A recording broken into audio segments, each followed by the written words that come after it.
Thank you very much, Pfananani. This was indeed thought-provoking and very interesting, what you have found, and quite distressing as well. I was wondering what has happened with the Working for Water program of the government, which is supposed to work constantly to destroy alien plants and remove them from river catchment areas. Do you Thanks perhaps for that. know? Yes. Thanks for that question. Well, it's one of the uh ongoing programs as far as clearing of alien plants is concerned.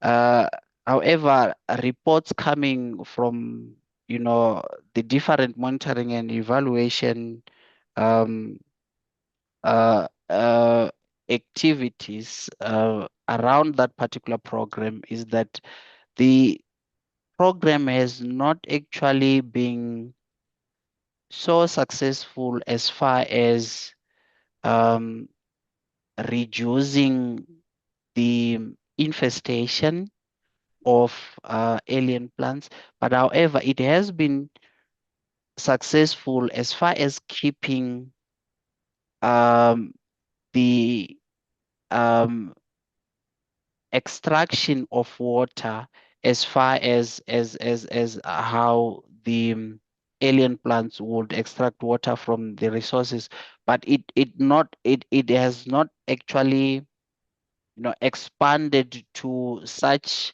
levels where we can say we are now starting to get rid of all the alien plants that are infesting our catchments.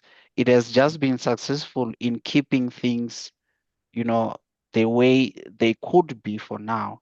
So that is what reports are saying around working for water. Um, right, we've got some questions. Mabatu Manzini.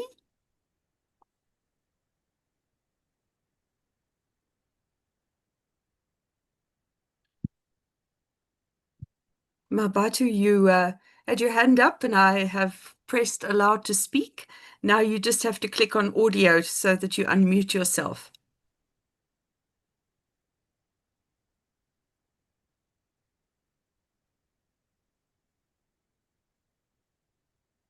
No? Okay. While you work on that, let's go to Stephanie Schutte. Yes, hi, can you hear me? Yes, can hear you. Yes, okay, great. Yes, Stephanie here from the Center for Water Resources Research at the University of KwaZulu-Natal. It's not really a question, but I just wanted, and I actually posted a link in the question and answer session thing. Yeah, so we did a comprehensive assessment of potential impacts of climate change on water resources and water yield. So that actually talks about the water quantity. And it was a WRC funded project, and I think it might be of interest of quite a few of your listeners here. Yeah, so and obviously I want to publicize the report and I want people to use it. So that was based on using GCMs, and it was a modeling approach. We used the GCMs as inputs into a hydrological model, and we got outputs at a scale of quaternary catchments in South Africa. So it's for the whole country, but it's quite regionalized. Oh, very Just wanted to interesting. mention that, yes, thanks. Thank you very much, Stephanie.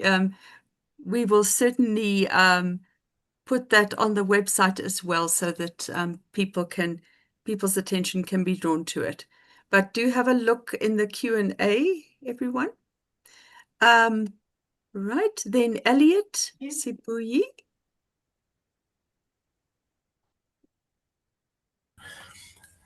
Good day, everyone.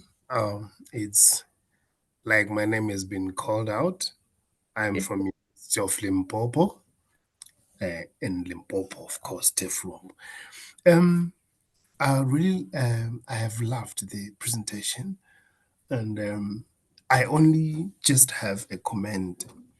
And from you see, the presentation has come up with the facts of what is happening as far as the alien plants are concerned and how they disrupt the water supply and stuff like that. But I would love to come to the comment you made, Chairperson, to say what happened with the department, the Working for Water program. I've been personally hands-on with that program, and I was a junior worker there. But when you are inside, you get to learn how everything works, the day-to-day program or stuff.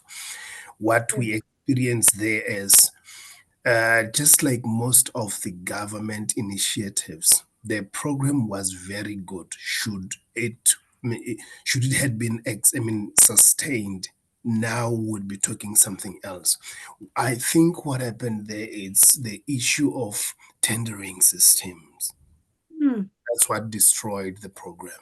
I was there working very hard. I was part of the rope access team around Pumalanga Savi area. And then what happened there is, well, sometimes workers wouldn't be paid, sometimes tenders wouldn't be renewed. And that was the frustration. That's how it closed up. But the actual work, the ground runners were doing exceptional job. Really? So it would be maybe now that we're having research like this one, it could be just a matter of just checking the administration part of this the program, because it was a very good one, and if it could be resuscitated, I think it can bring great difference. That's my opinion. I thank you very much. Thank you very much, Elliot, for that insight. That is certainly my impression, is that it was an incredibly good program that made a difference. And but it's a program that has to continue. It's an ongoing thing because alien plants keep on sprouting and coming up and blocking water resources. So I really don't understand why it was allowed to run dry, as it were. Thank you, Elliot. Mabatu,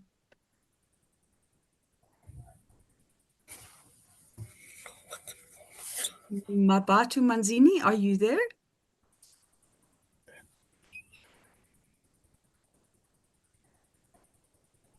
We can't hear you. You are unmuted now, but I still can't hear you. Elliot, is that a new hand or have you finished? No, I'm finished, I think. Okay, thank you very much. Yes. Okay. Um, Thank you. Nkosi Nati Bareki says, Dr. Pfananani, I hope I'm not ahead of your presentation. What is our current status with the underground water situation? I ask this considering that I hear of boreholes that ran dry in the western parts of the Northwest Province. Thanks for an eye-opening presentation. Okay, thank you so much for that question. Uh, Groundwater is not necessarily my research space. Yeah, I unfortunately would not even be in a position to comment. But it's